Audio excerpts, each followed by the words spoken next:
Ó, Érica, aqui a gente gosta de começar o nosso podcast com as origens dos nossos convidados. A gente te assiste aí, né, pela internet, todos os seus debates, você na política, no dia a dia, tudo que você mostra no Instagram. Mas a gente gosta de saber como que era a Érica pequenininha, dentro de casa, com os pais. O que te fez chegar até aqui? Como que era você com a sua família, seus irmãos na escola? Conta pra gente. Você nasceu aqui em São Paulo mesmo, capital? Não, eu nasci em Francisco Morato, região metropolitana aqui de São Paulo. Na verdade, eu nasci em Franco da Rocha, mas cresci em Francisco Morato. A minha infância é uma infância muito maravilhosa. Eu era muito atentada, eu era um cão de criança, eu era um demônio. Mas um demônio amável, não era uma criança que era... Todo mundo gostava de mim, eu me dava super bem com todo mundo, mas eu era muito curiosa. Eu gostava muito de perguntar, de descobrir, de mexer, de fazer. Eu sou sagitariana, então eu tenho uma expansão muito forte, com lua em gêmeos, ascendente em aquário. Então eu sou um pouco confusa. Eu fico confusa com isso aí, porque que é super inteligente, aquariana. Eu sou sagitariana, super curiosa, festeira, animada. Caótica.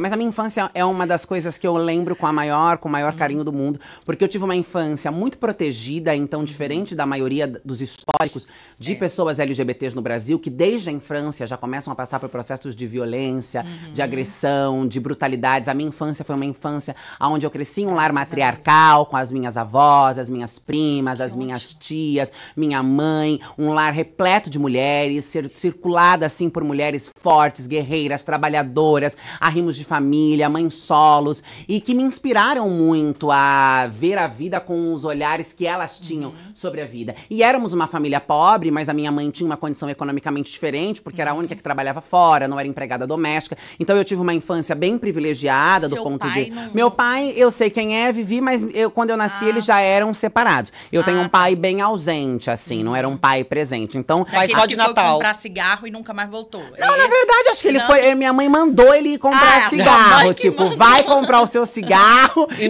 fica lá com o seu cigarro. E pra ele é ótimo, eu não tenho o que falar do meu pai. Mas porque Natal, pra ele você via ele? Então, via assim, festa de família, com a minha avó, com a minha tia, sabia quem ele era, convivia, mas a minha referência mesmo era a minha mãe. Sempre convivi muito com a família do meu pai, tenho uma devoção imensa pela minha tia Luciana, que cuidou de mim na infância, a minha avó Vera, que é a mãe do meu pai, sempre assim, sempre na casa dela, sempre cuidaram de mim, sempre muito presente mesmo. Família do meu pai, sabia onde estava o meu pai, mas ele não era um pai presente. Muito pelo contrário, a minha tia e a minha avó sempre foram muito mais presentes do que eles. Por isso, então, eu tenho muito mais afinidade com elas do que com meu pai hoje. Eu não falo com meu pai, não porque briguei, porque... Não falo porque eu não tenho muito contato, não tenho muita proximidade, sabe? Mas era essa relação que eu tinha com ele. E aí cresci com essas mulheres que me protegeram, que me ensinaram, que me deram liberdade pra que eu brincasse, pra que eu fosse, pra que eu colocasse toalhas na cabeça e dissesse que era Paola Bratti, da Usurpadora, Maria do Bairro. Eu tive uma infância com muito afeto, eu tive uma infância com muita proteção, eu tive uma infância com muito estímulo intelectual também. Então minha mãe me trazia leitura, eu brincava, e aí isso eu considero que é a base para que eu me tornasse quem eu sou e para que eu não sucumbisse aos lugares pelos quais o meu corpo foi inserido, pelos espaços por onde eu passei. Porque depois dessa infância muito querida, quando o fundamentalismo entra dentro da minha casa, essa realidade começa a se transformar e eu vou ser expulsa. Sempre foi evangélica? A minha mãe sempre buscou igrejas evangélicas, mas ela nunca tinha encontrado alguma que ela se identificasse. Ela sempre dizia isso. Ela não queria ir para outras religiões, então eu cresci indo em igrejas evangélicas, fui nas mais diversas igrejas evangélicas, imitava os cultos para minha avó paterna, que não era evangélica e amava ver o meu teatro, dar risada, porque era divertido, porque é aquela coisa neopentecostal que é agitada, sapateia, fala em línguas, e eu sempre tive muito essa veia artística. Então eu gostava de ir pra igreja, e eu gostava mesmo de ir pra igreja, porque era uma coisa que eu fazia junto com a minha mãe. Tudo que eu fiz com a minha mãe, eu fiz com muito prazer. A minha mãe é o meu grande referencial. Minha mãe é uma mulher que era muito vaidosa, minha mãe era uma mulher que era diferente de todas as outras mulheres que eu cresci, minhas tias, porque ela trabalhava fora, ela se arrumava, ela tinha muitos perfumes, ela tinha muita bolsa, ela tinha muito sapato, ela trocava de cabelos, ela era uma mulher que, inclusive, hoje me traz algumas dificuldades de me organizar, porque eu me espelho até nisso, na desorganização da minha mãe. Então, ir com ela para a igreja não era pra mim um problema. Então eu ia, e quando eu tava na casa da família do meu pai, pai, que não eram evangélicos, eu reproduzia aquilo culto. Em determinado momento, ela encontrou uma igreja que ela achou que era a igreja que era para ela. E a partir disso, vieram pessoas junto com essa escolha que fizeram um processo maquiavélico de lavagem cerebral e de culpabilização dela. Porque eu era quem eu era, porque ela não bateu. Tinha quantos anos nessa época? Eu devia ter entre 13 e 14 anos de idade. Exatamente. Você já começa a entender que é onde começam quem você era. Na verdade, você não tinha entendido ainda? Eu sempre entendi. Eu sempre soube quem eu era. As pessoas, quando falam sobre processos de transição, e eu não tenho isso porque eu não tive na minha história o que é característico de você ser criado para ser alguma coisa, não se identificar com aquilo que te impuseram, que é muito comum nas narrativas trans e travestis, né? Você é criado e a partir do seu nascimento dizem que você é alguma coisa, te impõe aquele gênero e aí você começa então a não se identificar com aquilo em determinada idade. O meu gênero nunca foi me imposto, eu fui educada e criada para ser uma menina, como uma menina, eu nunca me vi como um menino e nunca me senti oprimida pela minha família. Livre, né? Porque eu era livre, eu poderia dizer que eu era uma menina, que eu era a Paola, que eu era a Maria do Bairro, que eu era a mãe da brincadeira com as minhas primas, e aquilo nunca foi, tipo, você não pode fazer assim. Ninguém nunca falou nada. Nunca falaram nada. Eu brincava de nem boneca. Na escola, sim. Mas a minha mãe sempre foi uma mãe muito presente na escola e que me bancava a criança viada que eu era. Por isso que, quando a igreja faz esse processo maquiavélico, maligno mesmo com ela, choca, porque aquela mulher era a mulher que me protegia, era a mulher que me deixava existir. E em determinado momento alguém passa a culpar ela e a dizer, esse demônio, porque era assim que fui enquadrada, só é assim porque você deu boneca, porque você não bateu, porque você não corrigiu. E agora você precisa corrigir, porque senão a sua casa e essa alma vão estar perdida, vão ser pro diabo. E num ato de desespero, de angústia, de medo, ela começa a ter, então, comportamentos irrompantes que não são da minha mãe. As pessoas perguntam, você perdoou a sua mãe? Eu não sentia em momento nenhum que eu precisasse perdoá-la. Eu tinha uma mágoa muito profunda, porque eu fui uma criança muito mimada, eu fui uma criança muito protegida, eu fui uma criança muito amada, eu fui uma criança que teve uma mãe muito amiga, muito presente, a quem eu devo tudo que sou, e de repente, da noite para o dia,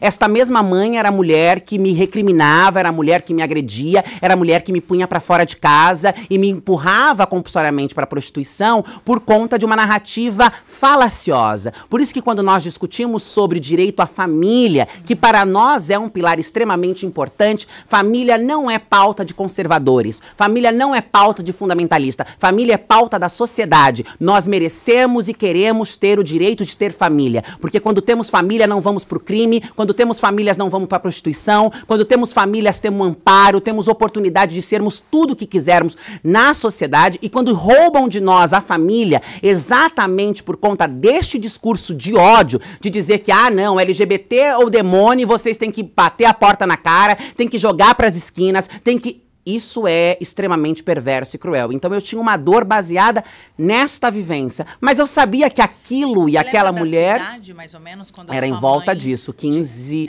14 anos de idade. Imagina pra você ter e é na fase que a gente tá... É explosão. De hormônio, de tudo. De que você tá escolhendo o que você vai ser pra sua vida. Como que ficou a sua cabeça, assim? Ótima, eu acho. A minha terapeuta é quem pode responder melhor do que eu. Eu não tive tempo, assim como acontece com a maioria das pessoas trans, travestis ou LGBTs, é que muito mais pessoas trans, travestis que são expulsas de casa, eu não tive tempo de assimilar o que estava acontecendo comigo.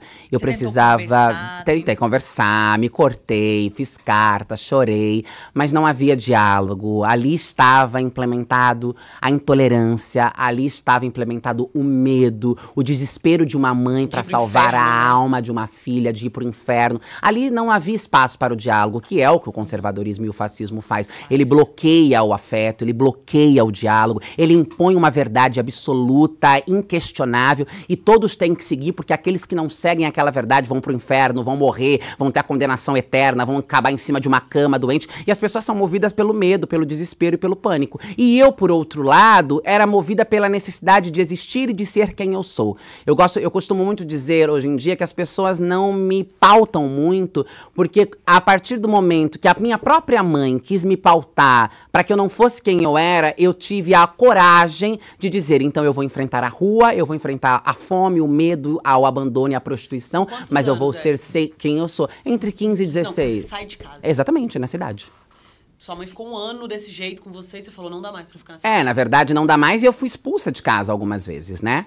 E aí você abandonou a escola nessa época? Abandonei a escola, fui ver a prostituição e assim é a história genérica de todo mundo e acabei não tendo tempo de assimilar tudo isso e fui viver a minha vida e fui ser eu e fui me construir a minha identidade e a minha personalidade porque não dava tempo de... Você chegou a viver na rua mesmo? Não vivi na rua, eu dormi na rua, mas não morei, eu não vivi em situação de rua. Eu dormi algumas noites por não ter pra onde ir, mas rapidamente eu conheci outras travestis que são maravilhosas, inclusive Bianca, de Francisco Morato, que foi uma mana que super me acolheu, mesmo a contragosto da própria mãe, né, que não aceitava, quando a mãe saía, ela me colocava pra dentro de casa, nós passávamos a madrugada inteira na rua, porque era o horário que a mãe estava em casa, saíamos quando a mãe ia pro trabalho, e tive muitas pessoas que me deram a mão, que me ajudaram, minha avó, minha tia, foram pessoas que também não me bateram a porta, e eu pude contar com essas mulheres, que me deram um amparo. A avó paterna, é isso. Minha tia e minha avó paterna. Então eu pude contar com essas mulheres, mas eu vivi em situação de perambulação e de calamidade. E a prostituição toda a minha adolescência inteira, né? Correu risco de vida, né? O tempo inteiro, várias vezes. Inteiro, muito né? tempo, muitas vezes. E você ficou quanto tempo sem falar com a sua mãe, assim? Isso é uma coisa, porque tem um apagão. Pra Sim, mim são muitos anos. Pra mim parece que eu fiquei 30 anos, mas eu não tenho nem isso de idade, né? Então, eu devo ter ficado uns 4, 5 anos. Até a sua maioridade você viveu nessa condição? Até mais, né? Até passei da maioridade. Passei, eu voltei depois. E aí a minha mãe, que por ela mesma, se deu conta de tipo, pera... Isso não é Deus. Oh, meu Deus, graças a Isso, Deus. o que tá acontecendo? Eu não tenho notícias da minha filha, eu não sei. O que eu fiz? Você era a filha única dela? Não, eu tinha minhas 2 outras irmãs. E aí elas caíram num desespero. Porque você também imagina o que é pra uma mãe se dar conta do que ela foi levada a fazer pela ignorância, pelo medo, pela violência. É cruel também. Eu sofri porque eu senti na carne. Eu sofri porque é o meu corpo que estava exposto às esquinas, era o meu corpo que estava exposto ao frio, à fome, ao medo, à violência, às dificuldades todas de viver uma realidade que é a realidade da noite, que é a realidade da prostituição. Mas, por outro lado, também tem um sentimento de uma mulher que foi mãe amiga, protetora, para todas as horas, que por um rompante de amor, porque é difícil você conseguir traduzir isso em amor, porque a olho nu não parece que é uma manifestação de afeto, mas é uma manifestação de afeto. Ela não fazia aquilo por ódio, por maldade, por crueldade, porque senão teria feito durante a infância, porque eu nunca fui uma criança que, ai, nossa, descobriu-se agora. Eu sempre fui eu. Fez aquilo baseada no desespero, na vontade de salvar a minha alma e não fazer com que a casa dela, as minhas irmãs, a doença, o demônio, os diabos entrasse, conduzido. Então, quando cai em si também e volta à lucidez e dá conta de tudo aquilo que aconteceu, a gente fica imaginando também o quão violento é esse processo para todo mundo. Por isso que o fundamentalismo, ele precisa ser combatido. Que não é combater a fé e a religião ou combater Deus. É combater estes mercadores da fé que se utilizam da ignorância, da precariedade, do medo, da ausência de oportunidade das pessoas para imporem uma verdade que acabam gerando o caos, o ódio, a desinformação, a ruptura das famílias. Eles falam tanto que a comunidade LGBTQIA+ destrói a família, mas o que mais destrói uma família se não uma mãe colocar uma filha pra fora de casa, um pai agredir um filho pelo fato de ser quem ele é? Isso sim é a ruptura da família. Então essa é a minha origem. É claro, com muitas coisas lindas e maravilhosas na minha infância, a minha adolescência, de fato, não é uma coisa com que eu lembre com muito afeto, porque foi uma adolescência marcada pelo abandono, pela prostituição, pela fome, pelo medo, pela miséria humana, pela abjeção da humanidade, porque eu não era enxergada e vista como humana naquela condição, assim como as que permanecem lá até hoje, muitas vezes não são vistas como humana, mas também tem um fator importante que, apesar de tudo que eu sofri, eu só sou a mulher que eu sou hoje e enxergo as coisas como enxergo e luto pelo que eu luto, porque eu senti na minha própria pele. Eu não saí de uma bolha política, eu não sou filha de político, eu não venho de uma classe privilegiada, eu venho do pó, eu venho da miséria, eu venho da dor de muitas iguais a mim, e eu jamais esquecerei qual é o lugar onde eu estive, aonde o meu corpo passou. E isso me fez dizer em determinado momento, eu posso mudar esta realidade.